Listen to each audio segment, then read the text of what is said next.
coming up on Esoteric Atlanta. However, I know they're in France, and I'm usually not for authorities stepping in. Like, I'm not a fan of the French government per se. But in this instance, if we can get the authorities to step in and stop something before human life is lost. Heads up, you guys. In this episode, we're going to be talking about some very sensitive topics, just so you guys are aware before you get into the episode.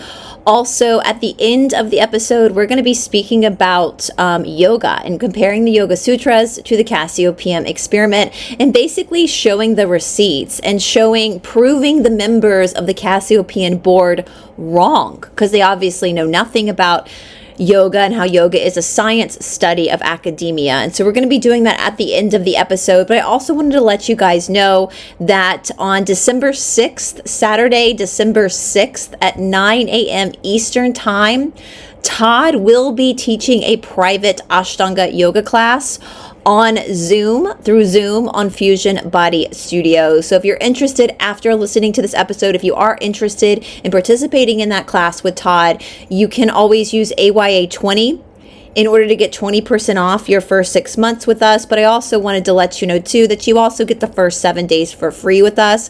So this class is going to happen in that bracket of time. So if you're interested in going further, if this episode piques your interest, we'd love to have you. Otherwise, sit back and enjoy the episode. Every culture tells a story about the end. Not just the end of days, but the end of the world as we know it. For Christians in the first century, it was the book of Revelation, a vision of dragons, beasts, trumpets, and the fiery judgment of humanity. The faithful were separated from the deceived. The world was under the control of invisible forces, and only the vigilant could survive the transformation into the new heaven and the new earth. For modern seekers, it is called the wave, a cosmic surge, a shift in human consciousness, a rendering of reality itself. Those who are awake will ride it into higher densities. Those who remain asleep will be left behind. The earth itself is a battleground of hidden forces, of manipulations unseen by the uninitiated. Both stories are strikingly familiar. Both are warnings. Both are maps of the apocalypse. Both demand preparation, spiritual, mental, emotional. And both divide humanity into two groups: those who will ascend and those who will remain in darkness. Yet the wave is different in one crucial way. Revelation speaks of divine judgment, morality, and salvation through faith. The wave speaks of evolution, energy, density, and awareness, almost as if humanity itself is software waiting to be upgraded. In both cases, the psychological effect is profound. Humans look at the horizon and see chaos, and in that chaos, they seek guidance. They cling to maps. They cling to those who claim to know the path. Whether it's the seer John, or modern channeling speaking to fourth density service to self intelligences, the pattern is the same. The world is ending, the survivors will be few, and the forces behind the scenes are watching. The wave, the apocalypse. Maybe they are just two ways of telling the same story. And maybe, just maybe, Laura Knight Yaddick is not a reformed Christian fundamentalist. But maybe, just maybe, Laura Knight Yaddick is still the same extremist Christian fundamentalist, except for now she's created a new story with the same tale. A tale of the end of time, the tale of destruction of mankind, except for now in her story, she is the Messiah, not Jesus. Every human seeks meaning, a community, a story that makes sense of chaos. But sometimes the search for understanding leads into high-demand groups, communities that demand more than your attention. They demand your identity. A single person claims unique insight into truth, the cosmos, or hidden knowledge. All questions, all interpretations, all decisions pass through their lens. Followers begin to rely on one mind to explain everything and doubt themselves in the process. The world outside the group is painted as asleep, deceived, or dangerous. Only the initiated, only those who follow the rules, are awake to reality. This isolation may be physical, emotional, or psychological, subtle but powerful. Groups often develop their own vocabulary, coded words, acronyms, and secret terms. It simplifies the worldview, reinforces authority, and makes leaving feel like you're losing your language, your identity. The end of the world, a great transformation, an approaching wave. Urgency is used to motivate compliance. The message, act now or be left behind. Apocalyptic framing heightens emotional intensity and loyalty. Criticism is reframed as deception. Dissenting voices are silenced. Only leader-approved interpretations are trusted. This creates an echo chamber where leaving means more than just walking out the door. It means questioning your reality. Members feel subtle pressure to adopt beliefs, rituals, or ways of life that align with the leader. Even casual participation can shift towards deeper loyalty. Once dependence grows, autonomy erodes. Fear, shame, and guilt are often reframed as spiritual lessons or necessary tests. Doubt itself can become a warning. You are influenced. You are wrong. The leader becomes the arbiter of salvation, safety, and understanding. These are not guarantees of dangers. Some groups are benign, focused on shared research or spirituality. But when enough of these red flags appear together, psychological risk grows. Awareness is your best protection. Observe, question, maintain your own reality. Because once your worldview is handed over, it's not just your beliefs at stake, it's your mind. Every movement has a center of gravity. Sometimes it's an idea, a prophecy, and sometimes it's a person. In NXIVM, it was Keith Raniere who called himself Vanguard. In the case of the Cassiopaean experiment, the sprawling online project of channeled messages, hyperdimensional beings, and cosmic conspiracies, the gravity point is one woman, Laura Knight Yaddick. But to understand a movement, you have to understand its architect and the psychological architecture behind her. We're not just dealing with judgments. We're dealing with patterns, familiar patterns. In psychology, people who lead esoteric or fringe spiritual movements often fall into recognizable roles. Not diagnoses, but behavioral patterns. And Laura fits one, the interpreter of hidden knowledge. She didn't just claim to receive messages. She claimed to decode them, translate them, frame them in a cosmology only she could fully understand. The Cassiopean transcripts weren't just texts. They were revelations, filtered through one voice, hers.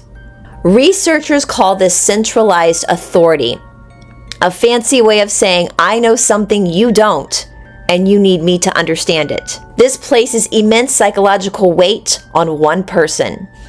And to followers, it creates dependence. Every high-demand group develops its own language. Service to self, or STS, service to others, or STO, programming, buffer, hyperdimensional predators, words that don't mean much to outsiders. But inside the circle, they define reality. Psychologists call this loaded language. It simplifies complex issues into small, emotionally charged categories. If you dare to question Laura's teachings, you're most definitely at service to self-influence. If you're doubting Laura's teachings, then you're obviously under hyperdimensional attack. When ordinary emotions, gut feelings, get reinterpreted as cosmic battlegrounds, people begin second-guessing themselves and trusting the person who claims to see through the battlefield. That's how authority becomes internalized. Critics, former forum members, researchers, and psychologists describe a particular pattern. Dissent wasn't just disagreement. It was a sign of spiritual compromise. You weren't wrong, you were manipulated. You weren't questioning, you were infiltrated.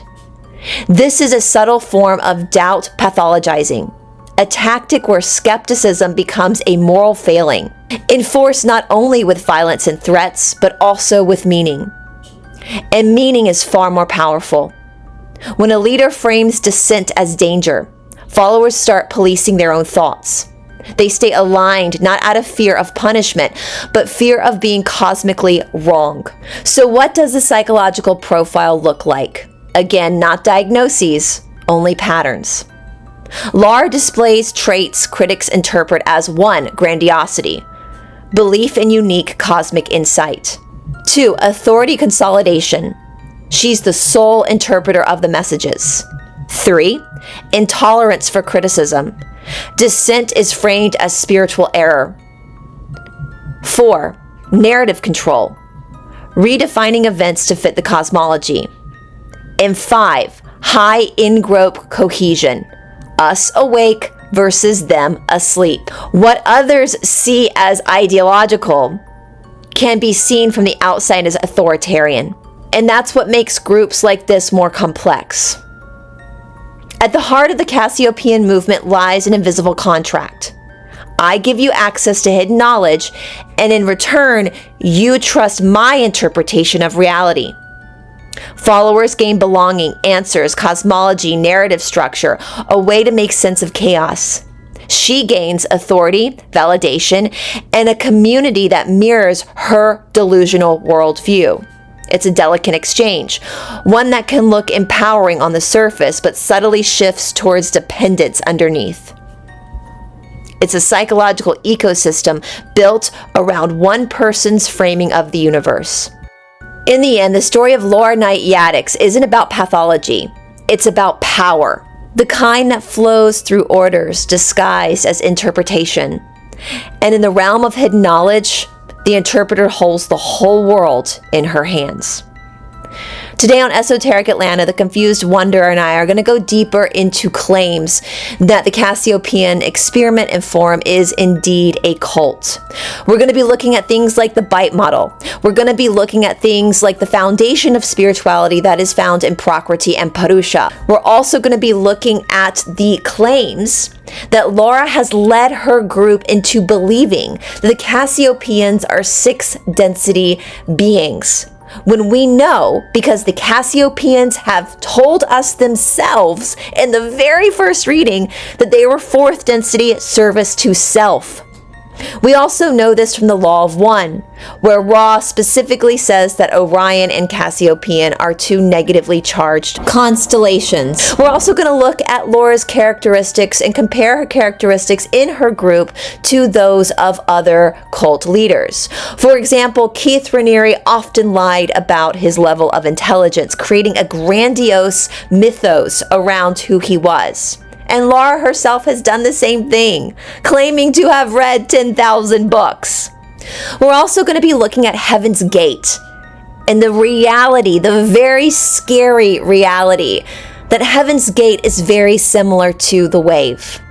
And our fear that as Laura approaches her latter years in life, the prophecy the Cassiopeans gave her a while ago, claiming that the wave would come before her natural death, will result in a mass group unaliving, just like what happened all those years ago. So stick around for us to go through all of this stuff. As Laura herself says, knowledge is power and knowledge protects. So please stick around to hear a different perspective on Laura Knight Yaddix, the Cassiopean experiment, and the wave.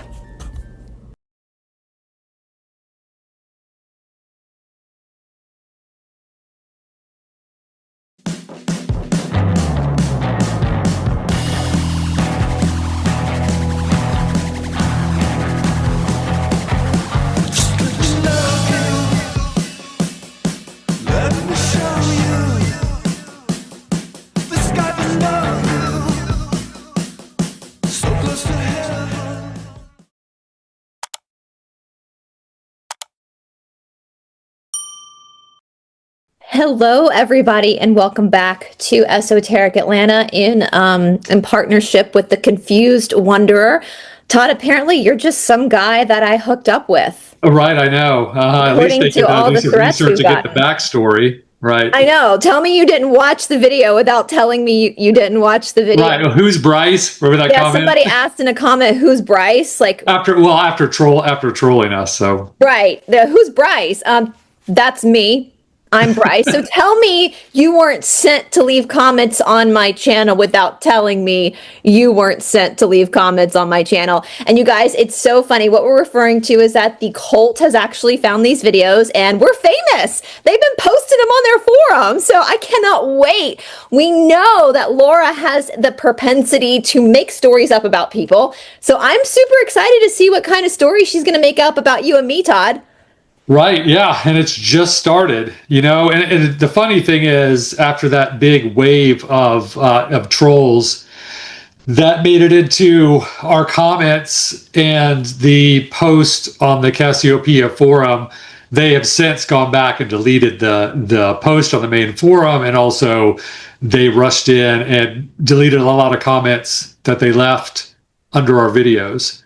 So, Yeah, well, they focused heavily on me and not you, and you're the main person. Like this is, right. I'm a little bit bolder than you are, and I get very angry when I see people abusing others, Right. and so that's why I'm covering it as well. Plus, I brought the Cassiopean to my channel, and I've always been critical of Laura, haven't I? You have. Yep, you're the one who helped me wake up to who she really was. And it was a struggle at the beginning, but I've definitely seen the light. And the main reason I think that we should address this, the main reason why we're delving into this so hardcore is because we feel responsible. I feel responsible for turning you on to the material. I feel responsible for turning my friends onto the material. And so we feel like that we need to clean all this up before we move forward. Absolutely. And I will say, if you hear weird noises, our dog is chewing his bone beside me. So if you guys hear crunching sound, that's Robbie chewing his bone, and he's happy with his bone. So and so we're just going to leave it with that. And since they think you're just some guy that I hooked up with, no, he's like my common law husband. Like he's in the other room. We're a couple. So and you're right, that's the thing we're doing. I've been listening a lot. My channel knows a lot of the NXIVM stuff is coming back up because of Allison Mack's release from prison, and Nancy Salzman. They've been speaking now, and your friend Kelly Thiel, who I interviewed years ago because of NXIVM, and we became really good friends afterwards. I was speaking to her this morning because all this stuff is coming back up, and I told Kelly I forget sometimes that that's how I met her. That's how healed she is now oh my God, I forgot that's why you're Kelly from the cult. I forgot that's why I actually know you. And hold on. Hey, Robbie, you want to go? Let's go see Daddy. Come on. He's coming out there to you. Go see Daddy. Sorry, guys. Robbie was chewing some stuff up on the bed, and so I have my stuff out for tomorrow's class. But nonetheless, I was talking to Kelly, and I've been going through some of the old stuff again, and rewatching some of the stuff has really pushed me harder to start waving the red flags with the Cassiopaeans. And a couple of things that I heard said. I heard Sarah Edmondson say, "I got these people into NXIVM, I can get them out." So kind of backing what you said. I got people in, now I'm going to get them out. Right. That responsibility of like, oops, please, guys, this might not be what we thought it was. Also, a quote I heard this morning that I love, and I said it to you, and it's more you than me with the healing, because I was never really in like you were. Healing out loud. You're healing out loud so others don't have to die quietly. Right. Yeah, and I want to address that really quick. At the beginning, I didn't realize that I was a part of the cult. Yeah. I never had interactions with other cult members necessarily, but I held similar views as the cult members. And so like doctrine to you, which I want to get into a little bit. Yeah, that was my responsibility. Yeah. But I want to get into that a little bit later. If we would just bookmark that for a Okay. second, All right. Yeah, that's fine. Uh-huh. because I do want to say, I want to make a caveat here that I understand that the people who are in the inner circle, the ones that are being obviously instructed to leave comments because their comments don't make sense. They obviously didn't watch the video. That's why their comments don't make sense. They were instructed to leave those comments. I know that we're not going to affect them. I totally get that. They've spent all this time. This is their community. A lot of them are isolated into this community. And so it's asking a lot for someone to leave a cult. They're leaving their friends. They're leaving their belief system that they've invested so much in. They've also have the very real possibility of being smeared by people they thought were their friends and being called an organic portal and being called service to others. And so I understand the cognitive dissonance. I absolutely understand it. We're doing this to help those who've already been ousted by this cult or other cults. Or those who have in the back of their mind big questioning this whole thing. Yeah. And we're here to validate you and to tell you that you matter. Your story matters. Your abuse matters. And there are people out there that understand and I'm doing this to fight for those people and to give them a voice that they can't find themselves right now. And redeem Frederick. Redeem Frederick Ireland, redeem Vincent Bridges, and those other people that we don't even know who they are. Redeem the law of one, redeem actual spirituality, which I have everything for this episode to go through. What you're experiencing on the Cassiopean forum is not spirituality, and this was a complaint I had with you from the very beginning, Todd. I was like, this doesn't matter. Like, this is Prakriti. This isn't Purusha. This is Prakriti. Right. We're going to go through all of that today. And we're also, I don't want to say too much, but we're looking at bigger things and exposing this. And what I'm trying to do too, another part of what I'm trying to do, I'm trying to stop this train from going off the rails. And I don't want to get emotional. I've been feeling very emotional about this.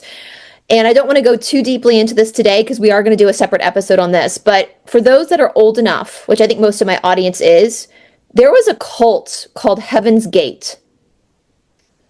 And I know I can feel it. People watching this who know about that are probably like, oh shit. Heaven's Gate ended in tragedy in 1998. And the Cassiopean forum is following along the same, there's similar patterns to Heaven's Gate. For those who don't know what that is, they were a UFO sci-fi cult, and they believed, was it Hale-Bopp, a comet that came through? I remember, 1998, I was 15. I remember when this broke out on the news. Right, and that Hale-Bopp was coming through, and they needed to jump on board because it was a spacecraft. Very similar to the wave. The wave.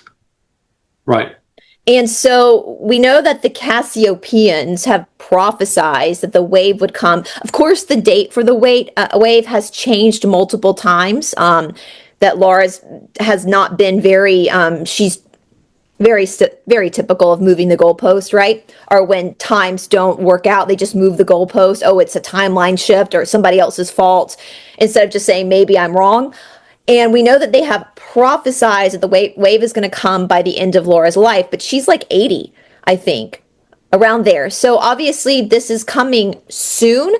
But what happens if she pulls her inner circle in and says, hey, in order to catch the wave, you have to drink this?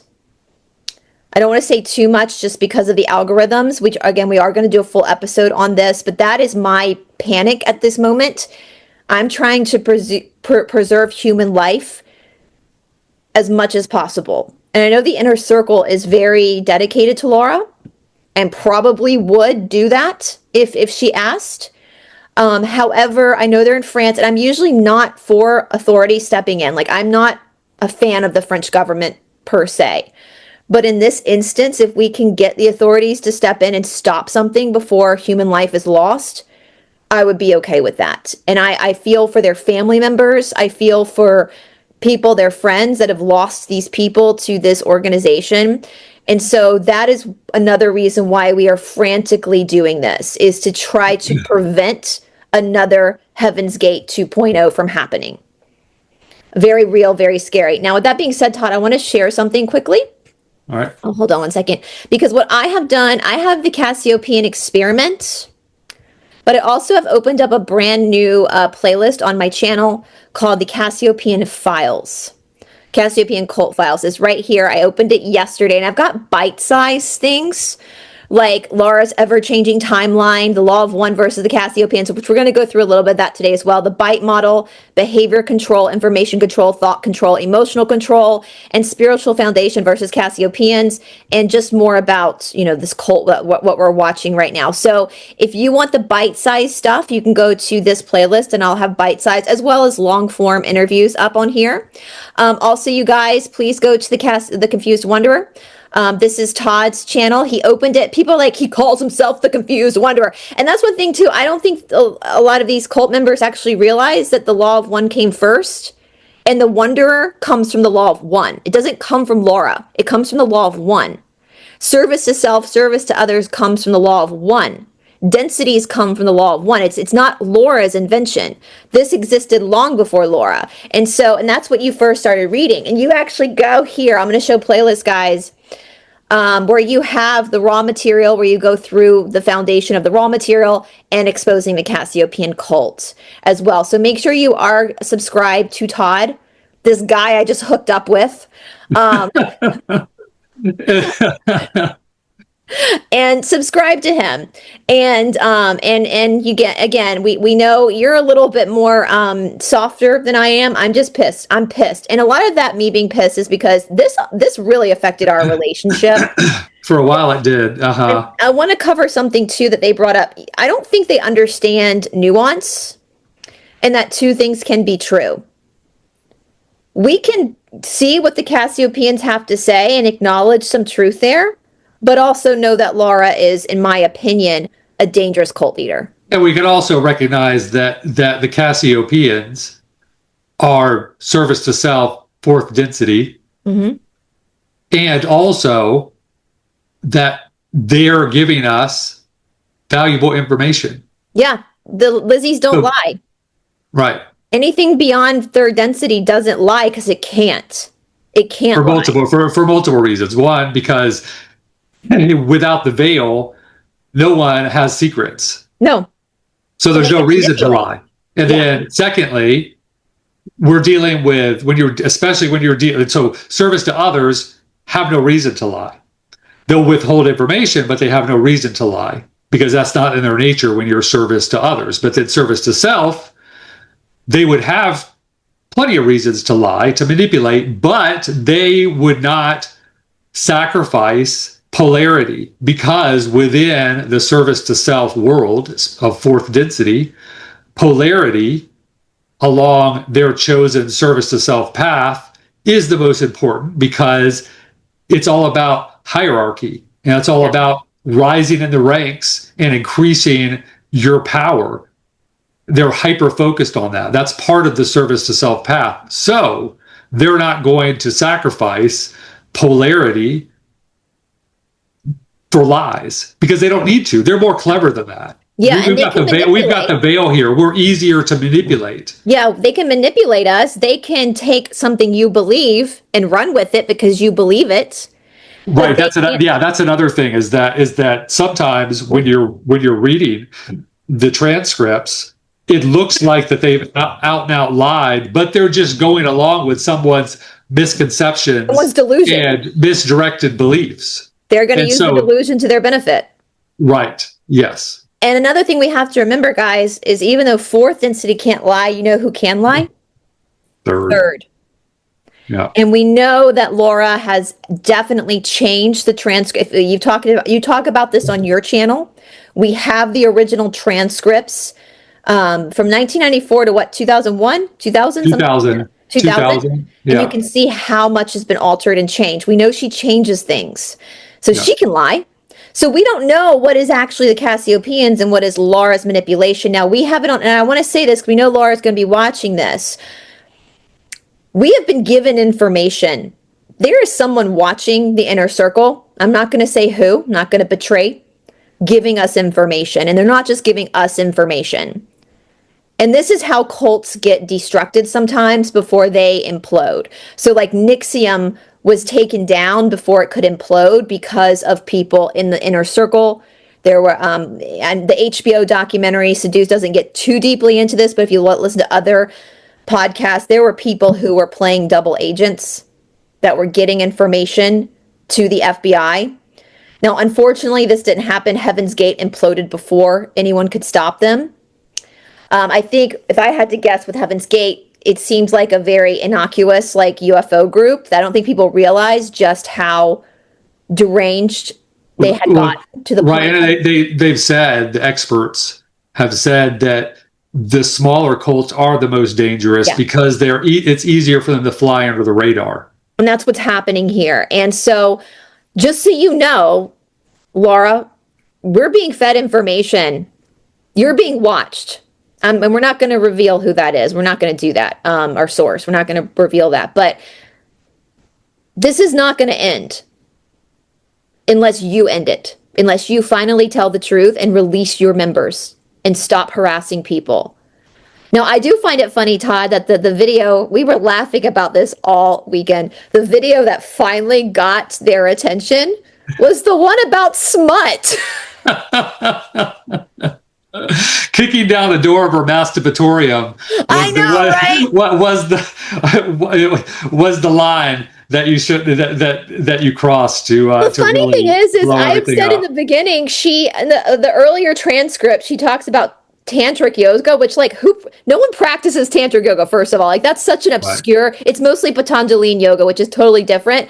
But she gets it wrong. Like, she knows nothing. It's, and that really upset me because she tried to pull Hinduism into it and was very disrespectful and got it wrong. And the C's just went with it because they're not going to correct her. Well, yeah, she obviously isn't able to understand yogic philosophy. No. She just lumps everything together in this yoga category of basically women on Instagram doing yoga poses. There's no separation there between the philosophy and what's happened with contemporary yoga. No, which is which are two totally separate things. She's honestly, Todd, I don't think she's smart enough. I think she's pretty. I don't mean to be mean. This is just my opinion. I think she's pretty low IQ. I don't think she's that smart, to be honest with you. Just from reading her transcripts and being like, what is she talking about? Like, this is so wrong. Like, it doesn't take that long to look this shit up. And I told you, you told me the 10,000 book thing at first. Now at that point, I was like, that's not possible. You can't. No human. And what did ChatGPT say you would have to spend? So let's back up a little bit, because this is common with cult leaders, right? This is a common pattern we see where they grandicize, that they make their lives and their intelligence grandiose. Keith Raniere did this, one of the top 3 problem solvers in the world. Blah, blah. Like they make these claims, and Laura does it with claiming that first of all, who counts the amount of books they have? I'm sorry, I'm a ferocious reader, aren't I, Todd? I read all the time. I don't know how many books I've read. I would never even think to count that. That's not important to me.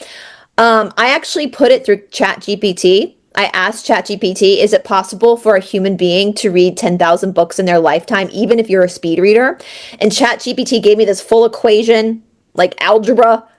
And at the end, ChatGPT said it would take somebody 142 years, like 5 hours a day dedicated, to finish 10,000 books, even as a speed reader. I thought it was more than 5 hours a day, but yeah. It might have been. I can't remember but 142 years was the answer they gave us. Yeah. It's not possible. It's not humanly possible to read that much. Public library, your normal public library doesn't even have 10,000 books. Right. They have like 5,000 books. Like, it's just not, that's laughable. Like, common sense, that the math ain't mathin'. Right. But then there was a claim that she had photographic memory, but can't remember shit. Always having people look stuff up when they're doing readings and stuff. And so, yeah.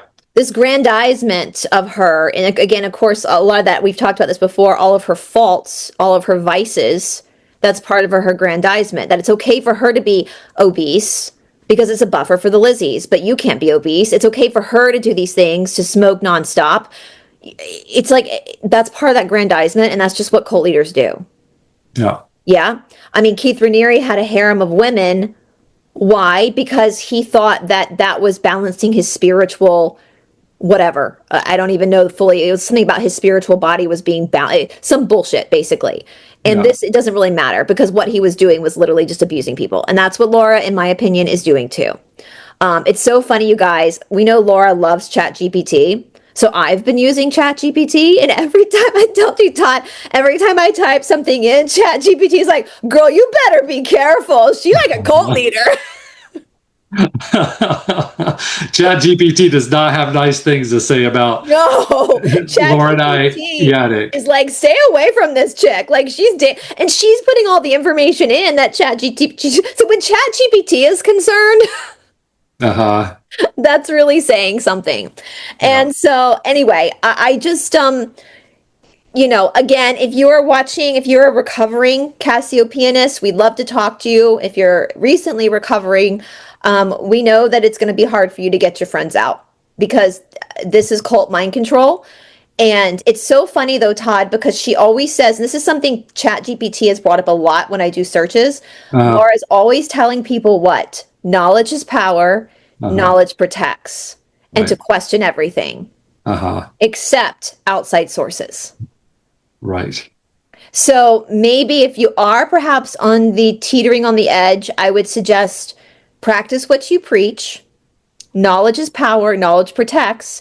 And Laura did not come up with that. My mama used to tell me that when I was a little girl, that knowledge was power. That's not a Laura thing. And if you're questioning everything, you're free to question Todd and me. We haven't deleted any comments from the trolls, even though they deleted some comments. But I would encourage you to practice what you preach and listen to what we have to say and consider what we have to say.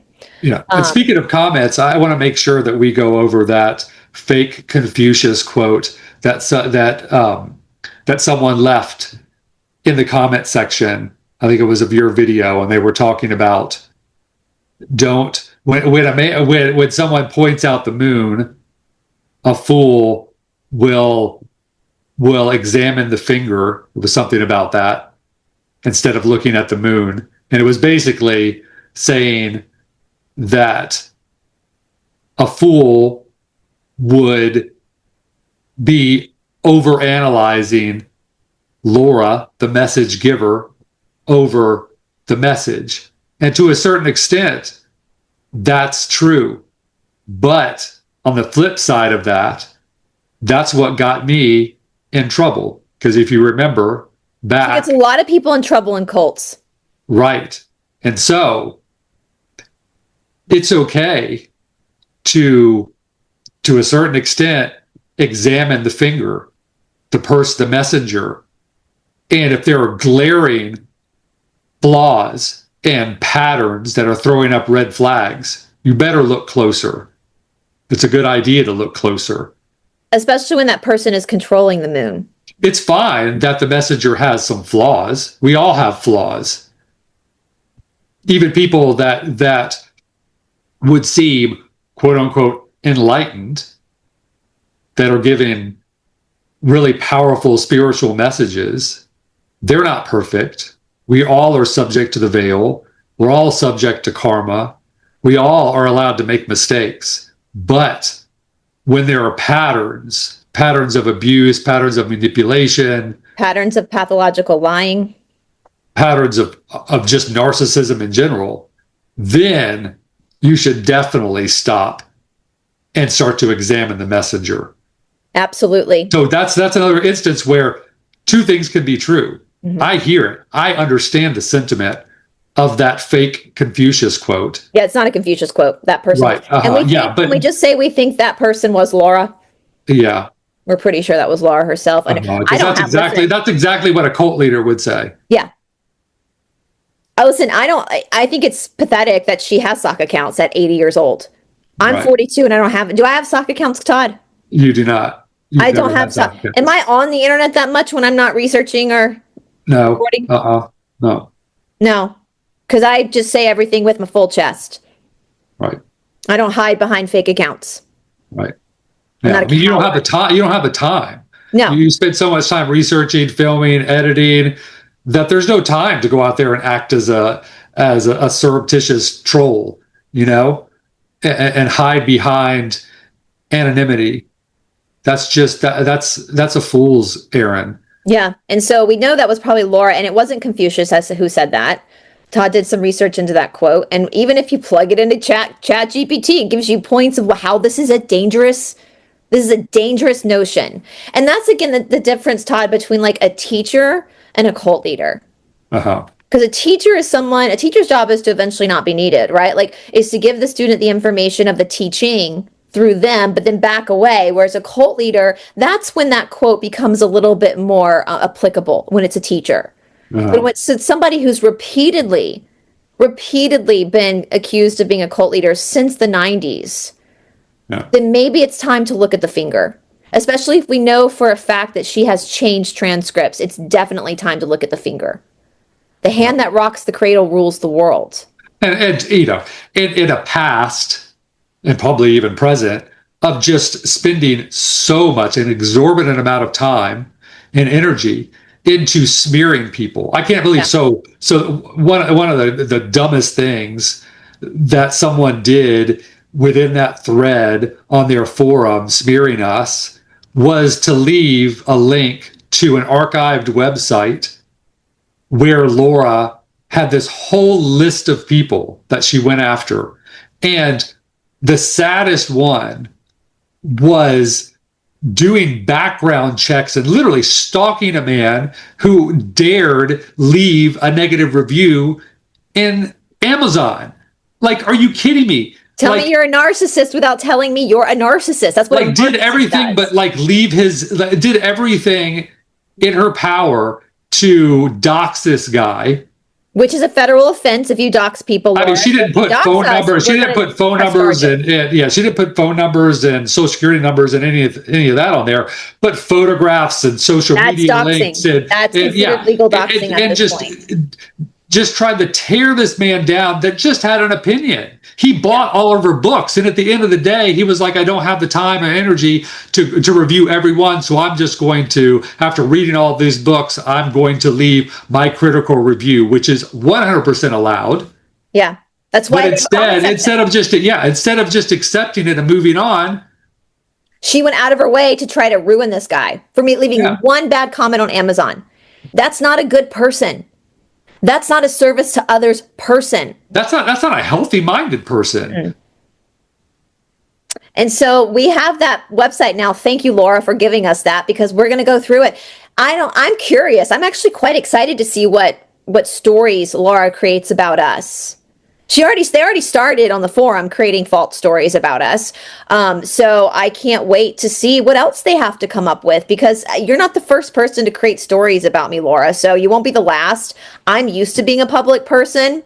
I have pretty thick skin now. So have at it, girl. We'll read it on our show. We'll see what kind of fiction that you come up with, because we now know that since 2014, she has not been channeling the Cassiopaeans, guys.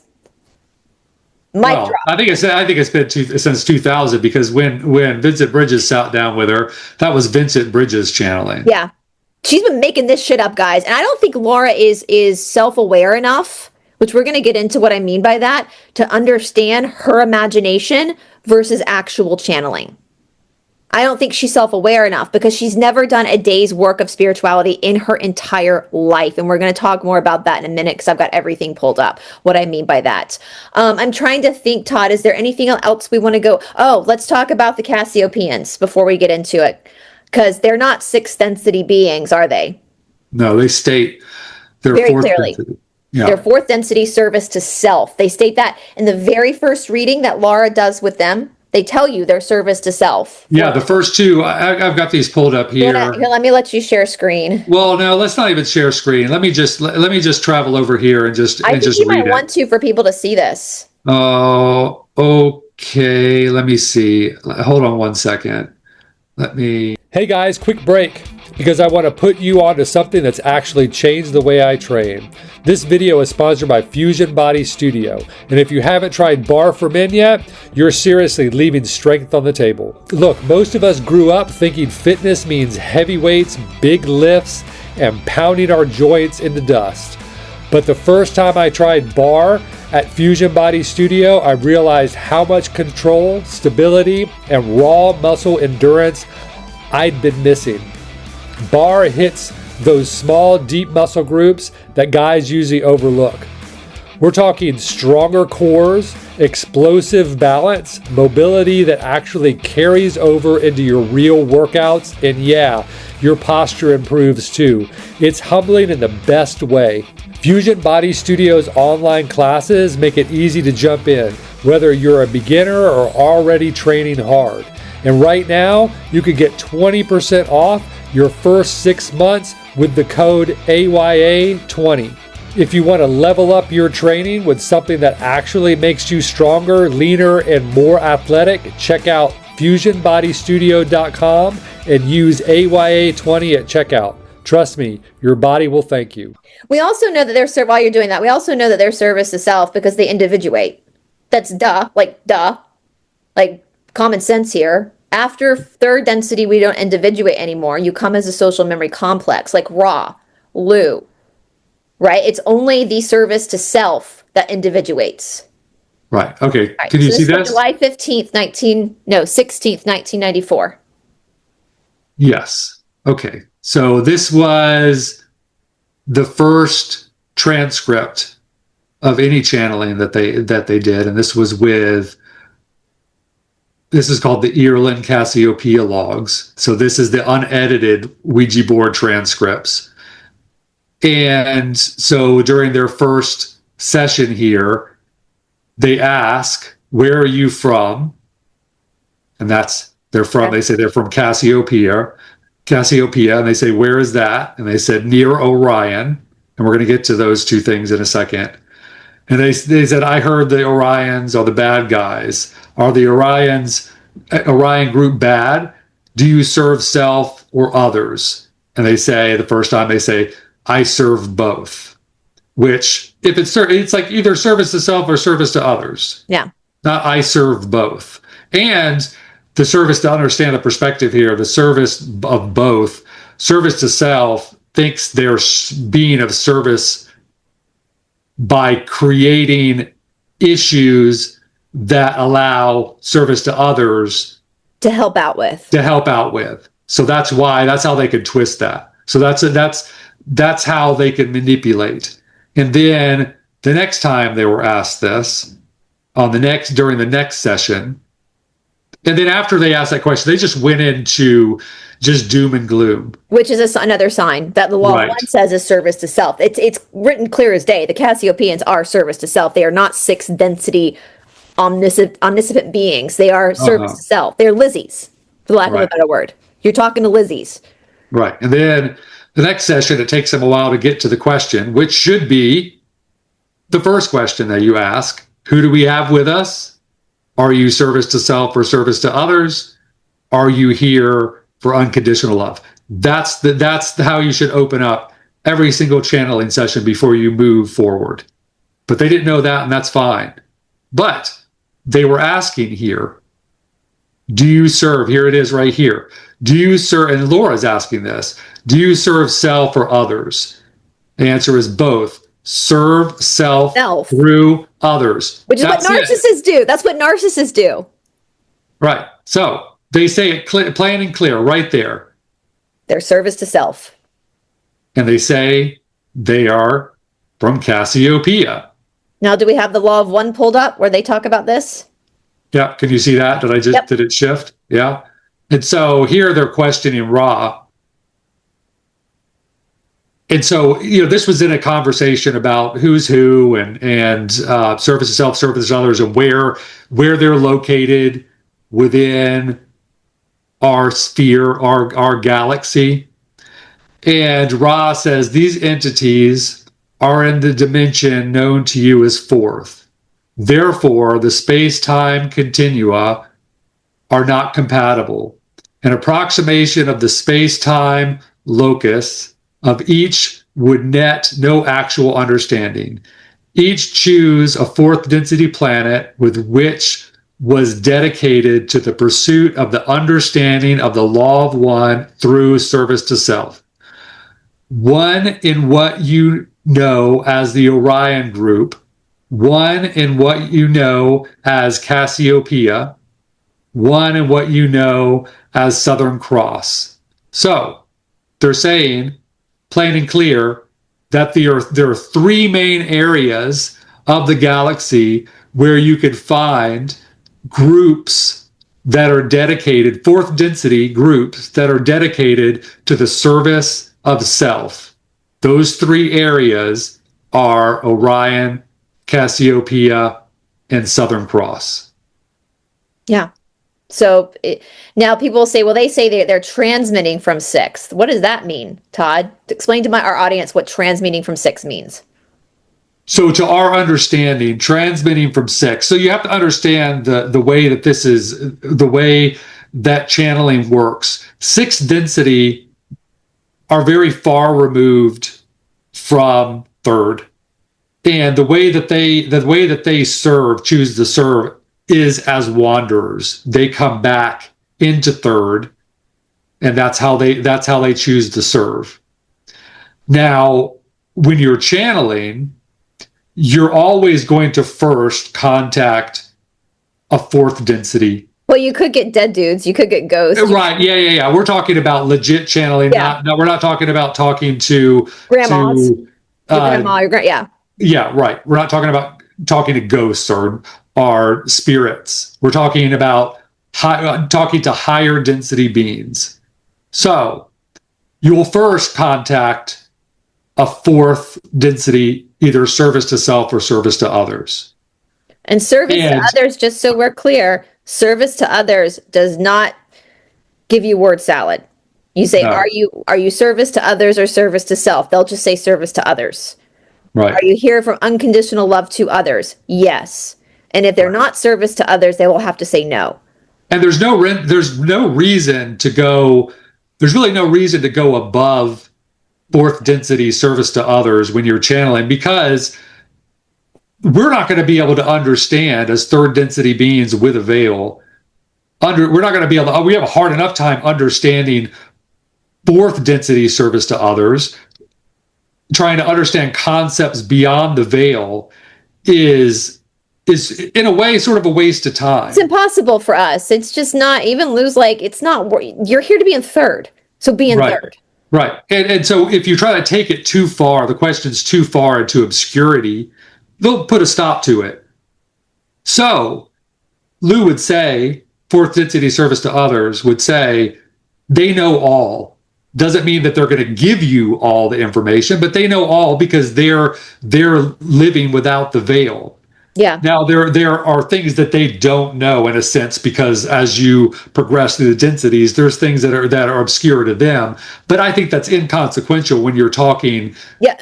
When they're talking to us, like they know all of us. Of us, right? Yeah, not everything in the existence, but at the same time, they know enough. There would be no reason to even need to contact sixth. But as Lou has explained, and as we understand, if you were to talk to sixth, then you would have to have an intermediary, a conduit, and that conduit would be through a fourth density social memory complex, or being, if you're talking about one entity, if you're talking about fourth density service to self, because fourth density service to self does not create a social memory complex because they don't work well with one another. That's why you get a different name each time with the Cassiopean form. It's because it's service to self. Exactly. Right. There's no so when a fourth density service to others creates a social memory complex, they're all sharing. There's no secrets, and there's no barriers between one and the other. And so what one experience, all experiences within that social memory complex. So there would need to be no reason whatsoever to individuate. Right. And it's hard for us to understand that, but that's the fact, is that there's no reason. So getting back to the question about the sixth density thing, the way we understand it is service to self cannot create anything on their own. They don't have any creativity. They only steal what the service to others side creates, and then they pervert it. So the reason why they would be transmitting from sixth would be that they ensnare, in a way, attach themselves, trap. I don't even know how to put it. It's an obscure thing, but they use sixth density to come up with the concepts that they're then talking about. Right. Does that make sense here? It's like, It's basically, and hopefully that makes sense to people. My big thing I want for people to take away from this who are familiar with the Cassiopean form is, why has Laura led you to believe they're sixth density and they're positive? When they themselves have told you their service to self. Yeah. You would have to there'd be no reason for a sixth density entity to be channeling, really. Yeah. Because they come here. Yeah, why the question, because the Cassiopeans haven't lied to you. They've told you their service to self. Ra told you their service to self. They've never lied to you. So why has Laura lied to you? Right. Lied to you so much that even on chat, and we're using ChatGPT because Laura uses ChatGPT. And again, it's kind of comical because the amount of information Laura has put in about herself to ChatGPT, ChatGPT is always like, danger, danger, don't, danger. This person's dangerous. So that's her own fault for doing that. So, overshare. So Todd, I want to go to now to, basically I had ChatGPT do the Cassiopean experiment versus the law of one. And I don't personally believe that a lot of the people in the Cassiopean form really understand the law of one. I don't think they've read the books, because even for me, when you were giving me stuff with Laura, I kept thinking, but this is so dark. Like, this is not what the law of one is. But it's almost like, in my opinion, I feel like she found the law of one, was jealous about the law of one, and wanted to become the law of one herself. Or wanted to be Carla Ruckert. Wanted to be like Doe and T from Heaven's Gate. So let's just go through this. The origins and methods of revelation. Cassiopean experiment began in 1994 with Laura Knight Yaddick, actually with Frank Ireland. That's a mistake. Another mistake is message allegedly from sixth density Cassiopeans. We know that's not true. This is because of all the lies Laura has told that they've called it sixth density. Delivered through a Ouija board styled with a group present. Sessions often contain long monologues, prophecy, and commentary on geopolitics. Now, the raw material, the law of one, channeled from 1981 to 1984. Carla Ruckert was the conduit. We now know she was an organic portal. It was actually Don Elkins who was the one that was the magic there. Right. Message from an entity identified as Ra, a sixth density social Ra. There we go. So again, I asked the people from the forum, why did Cassiopeans give you individual names? Rod never did that. Lou never does that. No. Delivered through Carla, entering a deep trance state. Sessions were Q&A, technical and highly structured. Key differences. But back up, the whole deep trance state. You don't have to be in a trance state to channel on a board. No, you don't. Well, no, this is the law of one. Oh, I see. Law of one did not use... yeah. Sorry. Law of one didn't use a Ouija board. Right. Key differences. Cassiopean messages come through basically a board session, a Ouija board, whereas raw material claims an unconscious trance channeling method that the group believed bypassed the conscious mind. Okay? So core metaphysics. Cassiopean, the universe is framed as a cosmic battle between service to others and service to self. Similar terminology to Ra, but used more dramatically. So again, Laura didn't, because they were saying we were using, the Cassiopeans' words. No, this is from the law of one. Laura got this from the law of one. This is not, Laura steals everything. She doesn't come up with anything on her own. She steals it. This was from the law of one. So the law of one is the first that told us about service to others, service to self. Prediction of Earth changes, comets, cataclysm, hyperdimensional manipulation, heavy emphasis on psychic warfare, alien deception, and political conspiracies. The wave is coming for dimensional transformations. So that's the Cassiopeans. Now hear about the law of one. The law of one, highly abstract metaphysics centered on unity of all existence. All is one, and the one is the creator. Densities, level of spiritual evolution. Polarization between service to others and service to self as catalysts for soul growth. Very limited predictive prophecy. mostly philosophical cosmology, strong emphasis on free will, compassion, and non-fear-based spiritual development. How is that? That's so different than the Cassiopeans, isn't it? Yeah. Ra is about compassion, non-fear-based spiritual development, and free will. Key differences. The Cassiopean system tends toward fear-based, conflict-driven cosmology, while the Law of One leads towards non-dual spirituality and gentle metaphysics. All right, tone and messaging style. Cassiopean, often combative, cryptic, and confrontational. May interpret world events through conspiratorial or apocalyptic lenses, presents itself as exposing hidden threats. Law of One tends towards calm, dense philosophical responses, rarely discusses politics or specific future events, often reframes fear with compassion and spiritual responsibility. Key differences. Cassiopeans communication often uses shock, warning, adversarial framing. Ra's communication uses detached, non-alarmist explanations.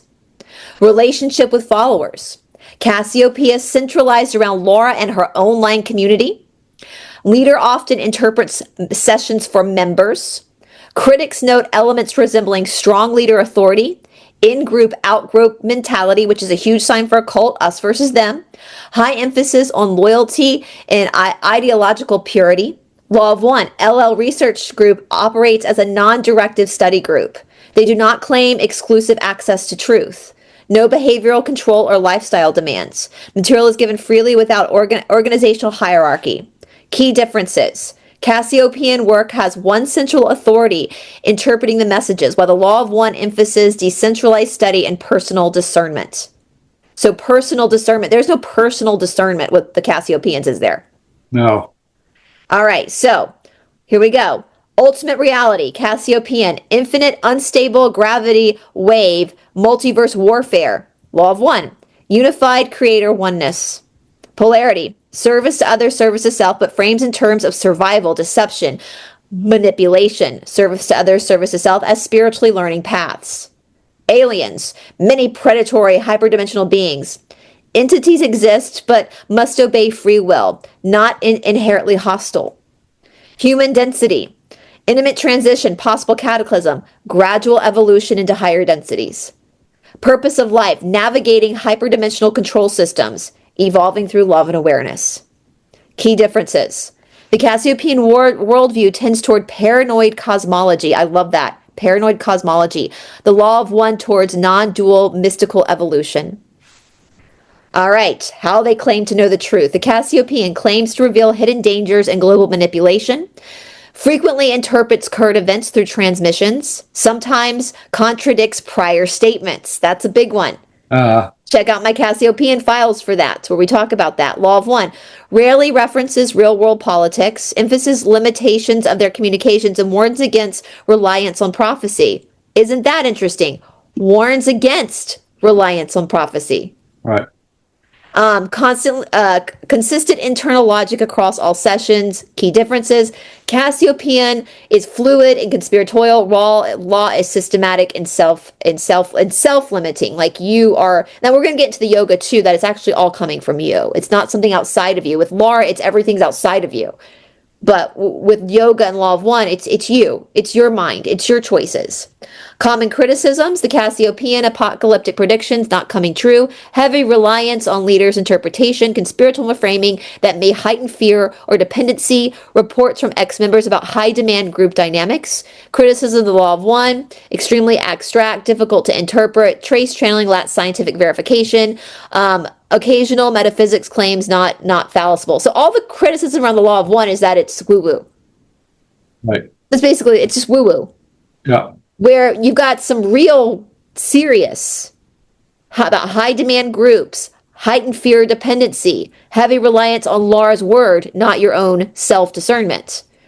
Key differences, criticism of Cassiopean often centers on control dynamics and fear, while criticism of the Law of One focuses on metaphysical unverifiability, I can't speak, but not harmful practice. Does that make sense? Yes. Summary in one sentence. The Cassiopean experiment is fear-based, leader-centered, conspiratorial channeled system, while the law, let me read that again.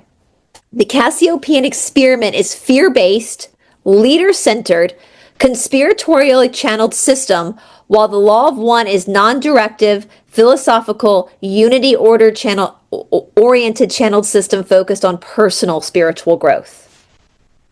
Anything you want to add Which to that? law of one is more closely aligned with the philosophy at the foundation of yoga? Absolutely. That's why the Yoga Sutras are like, Law of One kind of gives you the template of what our soul's going through, where the Yoga Sutras become a manual on how to get through third density.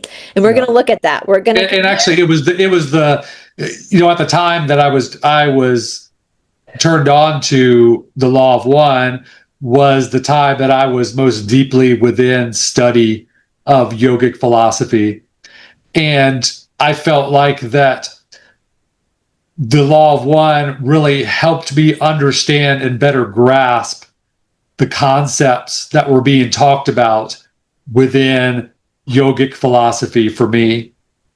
And that was great. That was great. Those two, what's that? And we're going to get into Prakriti and Purusha. Yeah. And that was always a stick for me with Laura. I would say to you, she's so into Prakriti. Like, this is crazy. She's crazy making with her mind. Yoga Chitta Vritti Nirodha. So let's first of all look at the Cassiopean experiment versus the Yoga Sutras. So origins and authority. Cassiopean experiment founded in 1994 by Laura Knight-Yaddick. Purports to be messages from 6th density Cassiopeans, which is actually 4th density Cassiopeans, delivered through a Ouija board style channeling in group sessions. Authority is modern, channel-based, and personality-centered. The Yoga Sutras, written around 200 CE or BC by Patanjali, a classical Indian sage. That's actually what the Western world says a lot, but if you're in India, they'll tell you it's 5,000 years old, which I tend to agree with the Indians on this, because we know the Mahabharata, which is where we get the Bhagavad Gita, is about 5,000 years old, and we know that that's the first mention of yoga, so I think Patanjali wrote the sutras around that same time. One of the core texts of yoga philosophy and psychology, so that's important, psychology, not a channeled system, based on systematic observations, meditation practices, and philosophical analysis. Authority is ancient, traditional, and philosophically structured. All right? Key differences. Cassiopean, modern, channeled, we say loosely, teachings. Yoga Sutra, ancient philosophical psychology. Purpose and goals. Cassiopeia explains a universe of hyperdimensional manipulation, alien forces, service to others versus service to self polarity, and predicted Earth changes. Claims to offer hidden knowledge and warnings. Focuses on conspiratorial worldviews, cosmology, survival through a wave coming of transformation, esoteric interpretations of geopolitics. Yoga Sutras. Step-by-step manual for inner transformation.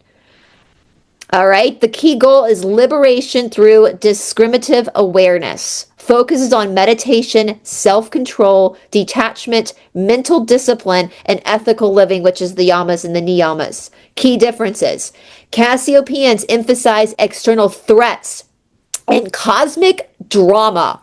Yoga Sutra emphasizes inner discipline and liberation from suffering. And I've said that a lot. The Cassiopean form is not a spiritual awakening. It's a tea channel. It's a gossip channel. That's all it is. Just like these tea channels on YouTube where they talk about celebrities and what they're up to. That's basically what the Cassiopean form is. Not spiritual, it's gossip. All right, views of reality. The universe is a battlefield between service to others and service to self. Heavy focus on hyperdimensional beings, alien interference, cataclysmic cycles, hidden elites, deception, and manipulation. Reality is unstable, deceptive, and conflict-driven. Yoga Sutra. Reality consists of Purusha, pure consciousness, and Prakriti, nature, matter, the mind. Suffering arises from confusion between the two, which we're going to get more into. Liberation occurs when the seer realizes its true nature, which Laura has yet to do that. Okay? Key differences. Cassiopean worldview is extremely oriented and dualistic. Yoga Sutras are Cassiopean worldview is externally oriented and dualistic. Yoga Sutras are internally oriented and non-violent. Okay? Practice and method, Cassiopeans. No structured daily practice, emphasis on reading transcripts, following interpretations by the group leader, discussions about geopolitics or cosmic events, some self-observation exercises derived from, how do you say his? You know this guy. Gurdjieff. I can never say that. Gurdjieff. Gurdjieff. Gurdjieff. It doesn't matter. It's bullshit. Systematic Yoga Sutra, systematic path known as Ashtanga Yoga, the 8-limbed. Ethics, yama and niyama, posture, asana, so exercise. That's just basically asanas, exercise. Breathwork, pranayama. Sense withdrawal, pratyahara, concentration, dharana. Meditation, dhyana. Observation, samadhi. Deeply practical and experimental. Key differences. Cassiopean is interpretive belief system. Yoga Sutras is a disciplined transformational practice. Tone and psychological effect. Cassiopean is often alarmist, conspiratorial, and fear-based, encourages expectations of cataclysm, hidden enemies, manipulations by non-human forces, can increase anxiety or fatalism in some readers. Yoga Sutra, calming, introspective, and therapeutic. Aims to reduce fear, desire, and suffering. Offers psychological tools still used today in mindfulness and cognitive behavioral therapy. Key differences. Cassiopean stimulates outer vigilance and suspicion. Yoga Sutras cultivate inner clarity and peace. Relationship to society and philosophy. Cassiopean uses scientific terminology, quantum, hyperdimensional, density, but not in a testable or coherent scientific manner. Makes predictions and cosmological claims outside scholarly consensus. Yoga Sutra, a foundational text in India philosophy, treated as part of academic study in philosophy, psychology, Sanskrit, comparative religion. Doesn't claim scientific prophecy. Focus on human cognition and consciousness. Key differences. Cassiopean, esoteric, paranormal, cosmology. Yoga Sutras, philosophical, psychology. That's so funny because they called us New Age for talking about yoga. That's so topical. New Age, excuse me? I mean, they're talking like yoga is still studied in all of these cognitive behavioral therapy. This is academic. Right. What they're doing is New Age. Cassiopeia, no codified guidelines, but group culture can become insular. Emphasis on distrust of external narratives. Yoga usually highly structured ethical guidelines, nonviolence, truthfulness, non-stealing, moderation, non-greed. That's the yamas. Encourages compassion, balance, self-awareness, and equanimity. Key differences. Cassiopean leads to a worldview shaping belief. Yoga Sutras lead to behavioral and psychological transformation. The Cassiopean experiment is a modern channel cosmology focused on conspiracy and hyperdimensional warfare, while the Yoga Sutras are an ancient philosophical system focused on interdiscipline, meditations, ethics, and liberation from suffering. All right, I'm going to let you do the next one. So I asked... Oh, I can't see. Oh, okay, then I'll do it. I said, tell me how Laura Knight Yaddick of the Cassiopeans has confused spirituality for Prakriti in the Yoga Sutras. So, how the Cassiopean system mistakes Prakriti for spirituality from the Yoga Sutras perspective. And the Yoga Sutras, true spirituality is rooted in Purusha, pure, still, witnessing consciousness beyond mind, emotion, stories, and phenomenon. Everything else, no matter how mystical, dramatic, or supernatural, is Prakriti, which is what I've been saying since day one, isn't it, Todd? Yeah, you have. You've been on it. This includes, so this is Prakriti. Prakriti is also considered Maya. That's another Sanskrit word, which means delusions. So this whole world we're in is really delusional. We're using the body, the Shakti, the creation of the soul, to move through these delusions, to move into that awareness for the soul to observe, but it's not real. And it's always going to exist. And any third density... That's right. And so Prakriti would be living in the Matrix. Yeah. And would be living in Laura's conspiratorial world. So you could say the most ancient word to delineate what it means to live in the Matrix is Prakriti and Maya. Yeah, Maya. Maya's delusions. Right. Prakriti is nature, anything with a birth, a life, and a death, and changes and fluctuation. That's Prakriti. So Prakriti includes visions, psychic impressions, predictions, paranormal entities, emotions, fears, cosmological stories, subtle energies, astral planes, sensation, channeling, message. All of that is Prakriti. And this is where the Cassiopean cosmology becomes a textbook example of mistaking Prakriti, the fluctuation field of mind energy, for Purusha, pure awareness. So, this doesn't mean that none of this is happening around us. Even though it's Maya, our soul creates this to experience it, to observe it, to learn from it. That's the point of yoga, to find the stillness of the mind, to realize that what you think, you don't need to believe everything you think, because some of what you think is bullshit and is adding to it. I don't think Laura can tell between her thoughts and her soul. The soul is stillness within.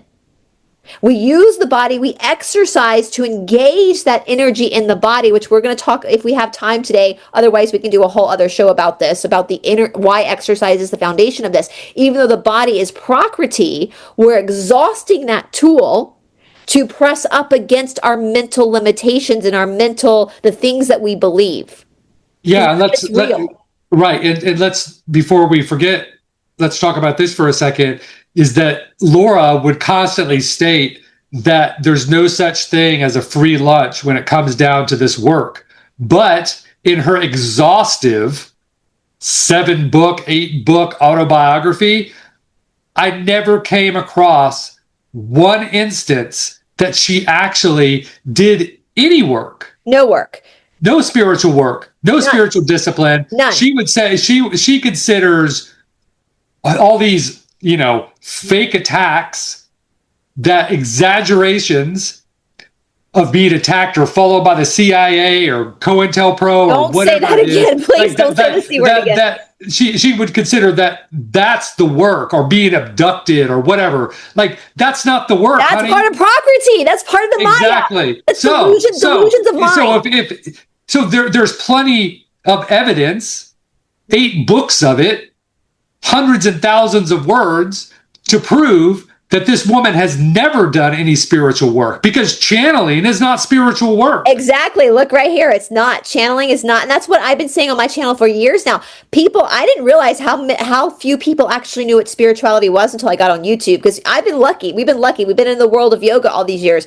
We just thought people knew that to be spiritual, you had to be in your fucking body and actually live your life and learn how to control your thoughts. Right. You're not trying to escape your body. No, you're not trying to escape anything. And these new agers would say that by taking care of yourself, by exercising or doing yoga, that you're hyper focused on your body to the point that it's just vanity. No, it's not. A byproduct of living an active life and doing a yoga practice is a good body, but we're not attached to it. No. We're not out walking around. We're up super early in the morning for Brahma Muhurta. We're not out walking around in bathing suits showing off our 6-packs. Like, we're not doing that. And we can do I think we're going to have to do a whole other episode about this, about the physical body and spirituality, and why you absolutely have to be exercising. If you want to be spiritual, you need to fucking exercise. And if you're channeling, you don't need a buffer. No, you don't. Actually, the buffer is having strong muscles. Exactly, right. Yeah, but the buffer with Laura would say is that the reason why she's as big as she is to need to buffer herself from whatever, a spiritual attack or whatever. Then that's absolutely nonsense. And I've actually been spiritually attacked, and we have been told it's because I survived a death spell because I'm physically fit. Think about that. So the Lizzies feed off of us, right? I don't eat meat, but Todd, like, the fatter the steak, the better, right? Like, the juicier it is. Right. Do you want a cow that's super lean? No. You want some fat on it. Yeah. Did I say more? If Lizzies are eating people, they want a good fatty piece of meat. They don't want me. But I will say what Laura claims to be spiritual attacks, I really believe, are just people standing up for themselves when she attacks them. Right. She throws the first punch, and then when someone defends themselves, she claims she's being attacked, which is very typical of a narcissist. Very typical. Well, she wrote a whole chapter about a spiritual attack because her pool had algae in it. I mean, how that's tell me you don't even have the faintest idea what being a spiritually attacked is without telling me you don't have the faintest idea what being spiritually attacked is. Crazy. So I want to reemphasize this, and this is where the Cassiopean cosmology becomes a textbook example of mistaking Prakriti, the fluctuating field of mind energy, for Purusha, pure awareness. Below is how the arrow shows up doctrine wide. Confusion between psychic phenomenon and spiritual liberation. Cassiopean worldview. Equate spirituality with contact with higher density beings, secret cosmic knowledge, decoding predictions, alien agenda, multi-dimensional warfare, esoteric narratives about reality, apocalyptic cycles. In yoga terms, all this belongs to Prakriti because it's movement, energy, imagination, fluctuation, story, content, the mind interacting with itself. None of this is Purusha. Yoga Sutra's position, even genuine psychic phenomenon, siddhis, are obstacles to liberation. Yoga Sutras, the third pada, Sutra 37. They do not indicate higher spiritual attainment. The Cassio system treats these exact types of phenomenon as the heart of spirituality. Anything you want to say on that, Todd? I mean, that's a whole nother video, because when you take it back to like the time of Atlantis, we would think of them as being these highly evolved spiritual beings, but no, it was a society that revolved around siddhis, because they used their siddhis are meant to protect you in the Prakriti. That's it. They don't guarantee you a higher spiritual attainment. It's just protection. Right. It's just like having one of these, right? A pew-pew. Right. It's just protection. Yeah. It's not part of the spiritual awareness. Right. Okay. Identification with mental content. The Yoga Sutras teaches that suffering arises from identification with the modifications of the mind. Yoga Sutra 1-4.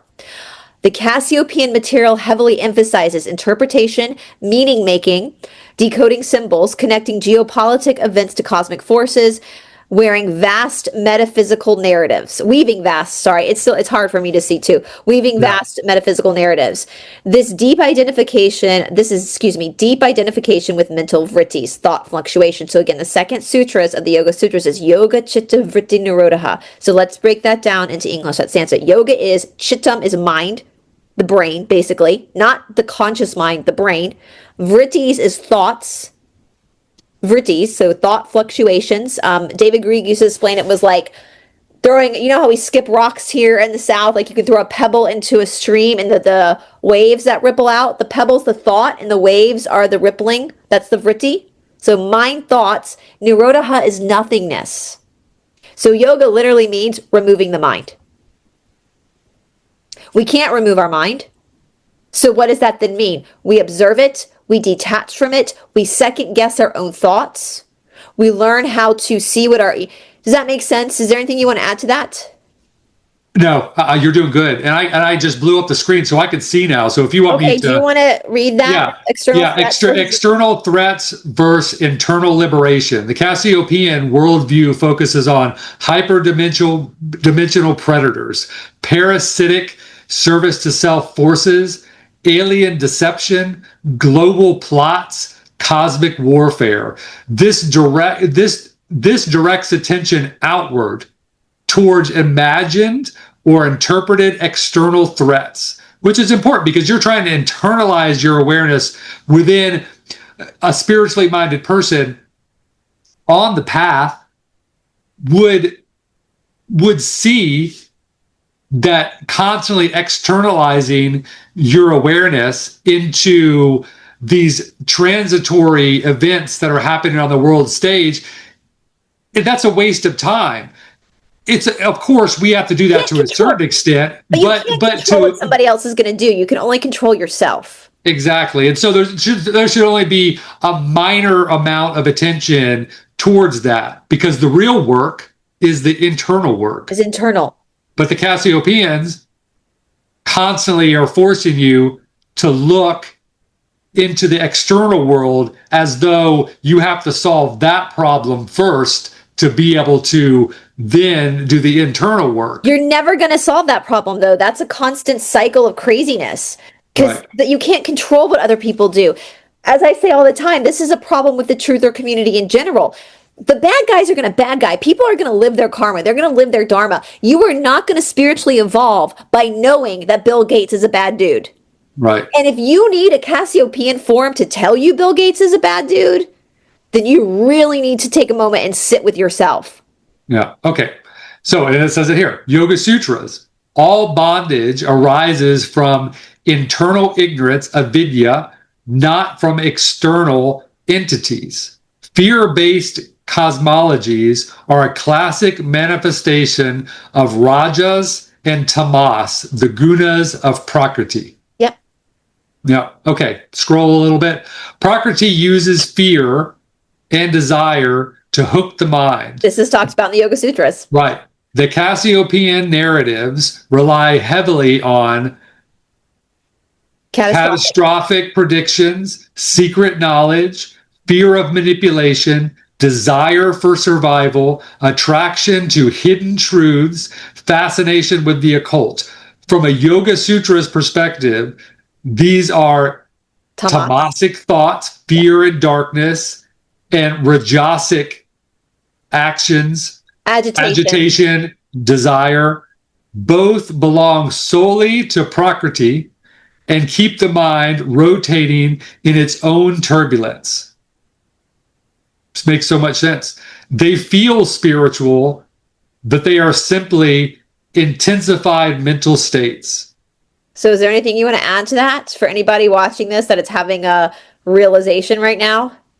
They just keep your mind turning. They keep you, so it's almost like they're intentionally, not almost, it's obvious, they're intentionally keeping your mind in turmoil, in turbulence, constantly externalizing your awareness to the outer world, the illusion, the Prakriti, not allowing you to turn your awareness inward to where the work really needs to be done.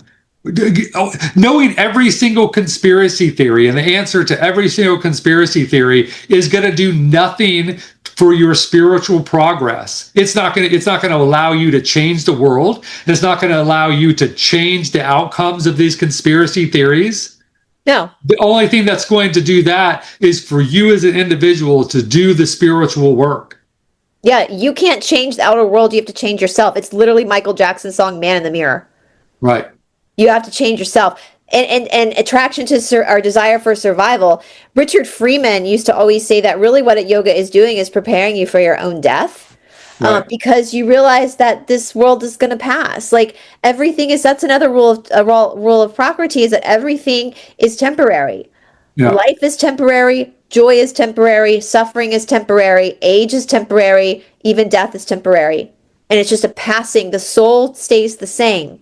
The soul is the same. You are not your personality. I keep saying this. People get so fascinated with past life stuff. And I keep saying, it doesn't fucking matter. It doesn't matter. Yeah, you and I both believe in past lives, but it doesn't fucking matter who you were in the past. We have a hard enough time dealing with our present life. Why do we need to bring up our past lives? If you brought karma from your past life, the job is for you to figure it out in this life. And so many people pay so much attention to past lives, and I'm like, what are you avoiding in this life? Because the goal is to surpass all of it and to realize you don't. It's like being, Todd, I say it often. It's like being in an amusement park. You're not the Superman ride. You're the person in the seat. You're not the lazy river ride. You're the person in the seat. But we confuse ourselves. We get in that Superman ride and we think we're the Superman ride. We don't realize we're a soul watching it. Right. And then people start thinking about that. I went through this ego death where you're like, oh my God, so when I do die one day, Bryce isn't going to exist anymore. No, Bryce isn't going to exist anymore. And I might be remembered, you and I might be remembered for a couple generations by our nieces and nephews and their kids, but eventually we're going to be forgotten. So what is left of me? Well, my soul. And the personality I have as Bryce is not the same personality I had in the life before this or the life before that. In fact, I might not even like the people I was in the past. But that's all part of Prakriti. It's all part of the Maya. It doesn't fucking matter. It doesn't matter. Your past lives don't. That's the reason why we have a veil. It's because it doesn't matter. The veil does us a favor. because we got to find the soul within. All right, let's keep, unless there's anything you want to add to. Okay. Mystic storytelling replacing direct inner practice. The Cassiopean system offers cosmology, prophecy, intellectual speculation, metaphysical narratives, group interpretations. This is conceptual spirituality, not experiential spirituality. In contrast, the Yoga Sutras emphasize meditation, stillness, observation of the mind, ethical restraint, dissolution of egoic identity.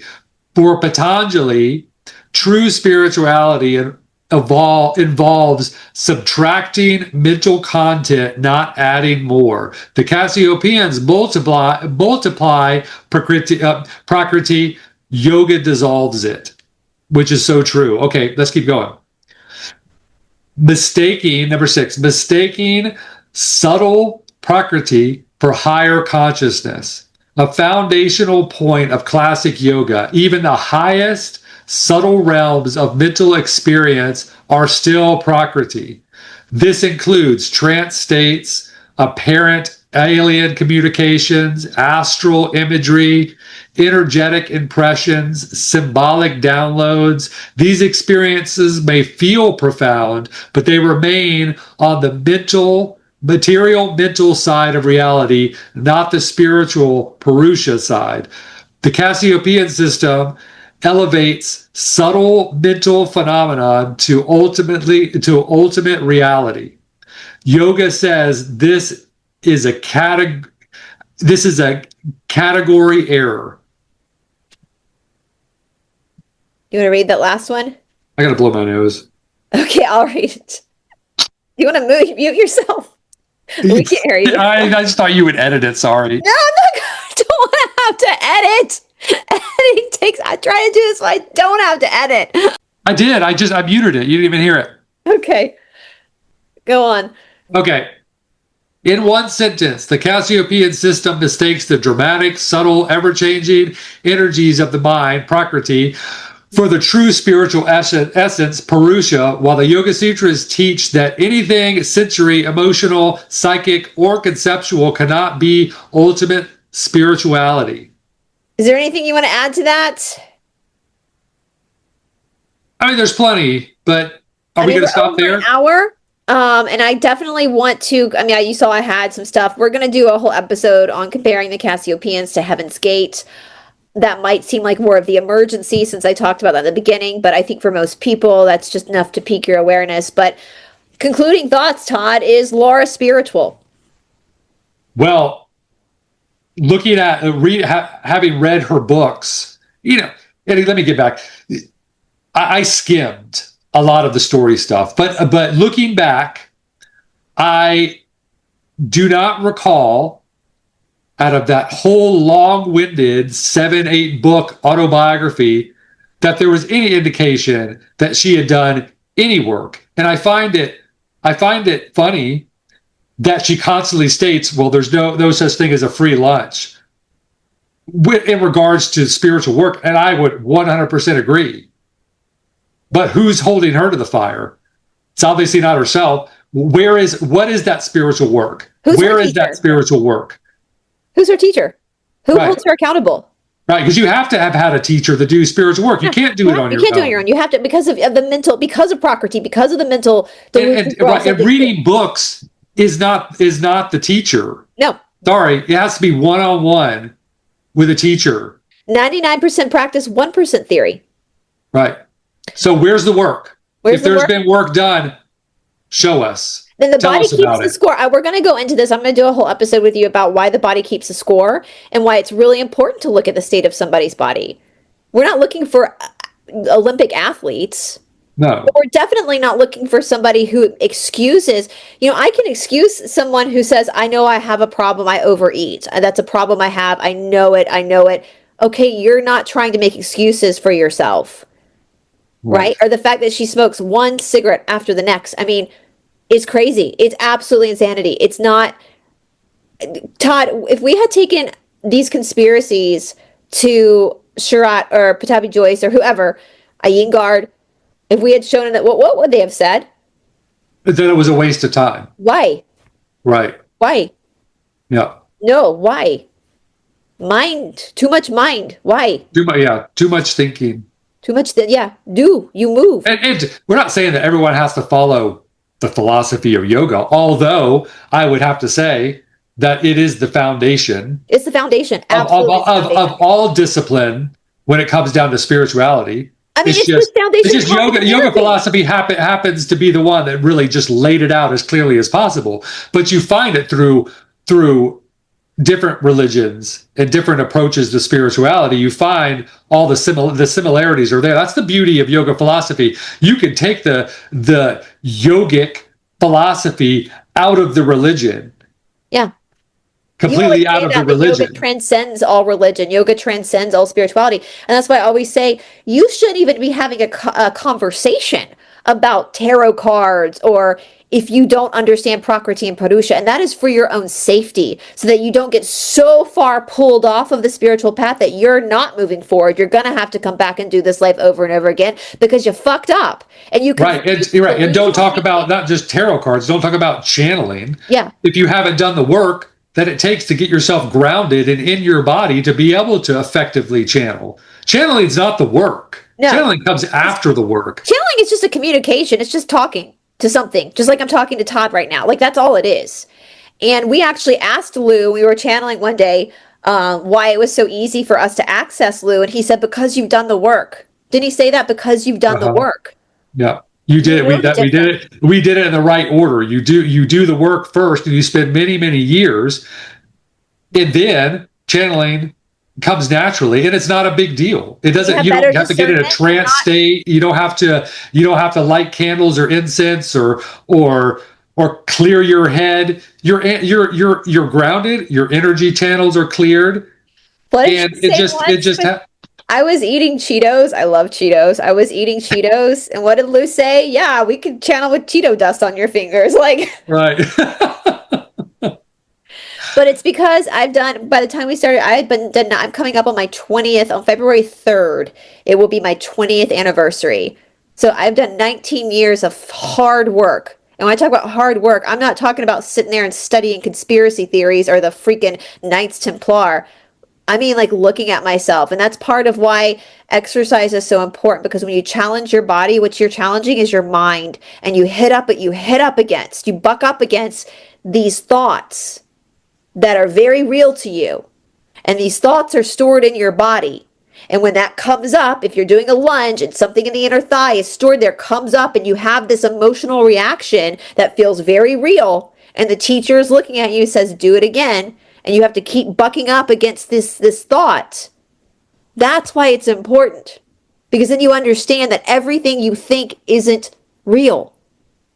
What you perceive as limitation, it's almost like I was thinking Laura's no different than, like, I'm only going to say this one time, so don't repeat it, Todd. Laura's no different than Big Pharma. She's offering you a solution outside of yourself, and it doesn't fucking work. Right. It doesn't work. It may satiate you for a little while, but it's just a Band-Aid. Right. And she's hypnotizing you with entertainment. Yeah, it's all entertainment. That's all it is. It's a drama. It's sci-fi, new age entertainment. Yeah, drama. Right. It doesn't matter what Bill Gates does not have any type of bearing on your soul and your spiritual journey.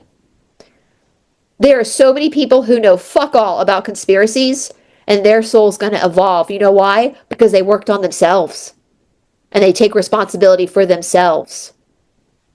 And so if there's one piece of advice I could just offer anyone is, please, I hope that was clear.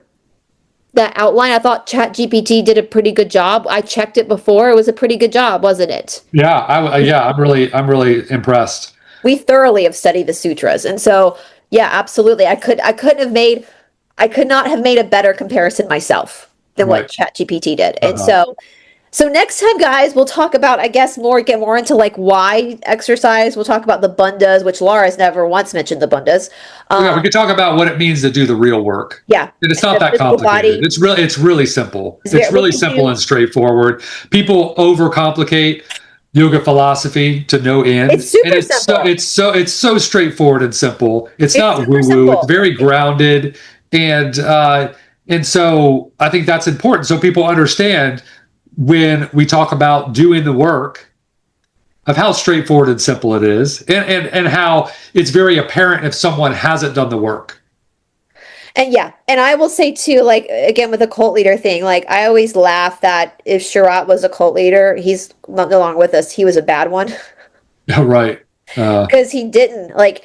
It was a school. We went to class. If you wanted a meeting with him, you had to schedule one 5 minutes in his office.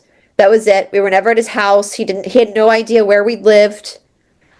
He never tried to isolate. People come there all the time with their spouses, don't they, Todd? And their spouse might not be a yoga practitioner. Never tried to force any spouses into the practice if they didn't want to do it. He would have conferences and people would ask questions of him in conference, and he either answered in a metaphor because he didn't want to answer the question, or it was very straightforward. Somebody asked once, Todd, I'll never forget this. For those of us that live in Western countries and we have such an extreme in weather, what do we do in the extreme of weather? And Shrek goes, adjust your thermostat. Yeah. They were looking for something more profound. He's like, just fix your thermostat. Somebody asked her at once, how many coconuts should I drink after practice? He goes, as many as you want. Right. So he was very, and yeah, he kept it very simple. Like, let's get back down to do your practice. Like, have you practiced? Why are you talking about this bullshit about aliens? Like, have you done get on your mat? Have you faced yourself? There's no sense in talking about aliens and service to self Lizzies if you have not faced yourself, because you will always be the biggest obstacle. It's not the Lizzies who are the obstacle. It's not this cataclysmic wave that's the obstacle. It's you. And that's good news. Right. So, all right. Well, you guys, make sure to check out The Confused Wonder. Ask us any questions you want. If this has piqued any curiosity, we'll be more than happy to answer your questions. We know. And if you would like to troll us, please leave your comments below, and we'll read those in our next episode. Yeah, we'll totally read them. Unfortunately, a lot of them deleted their comments. So, if you want to troll us, because we're not a cult. We don't censor. And again, I would ask you to consider your own teaching that knowledge is power, knowledge protects. And we're open to criticism. So, yeah. Give it to us. Let us have it. Well, we'll see you guys later. Bye, everybody. Bye.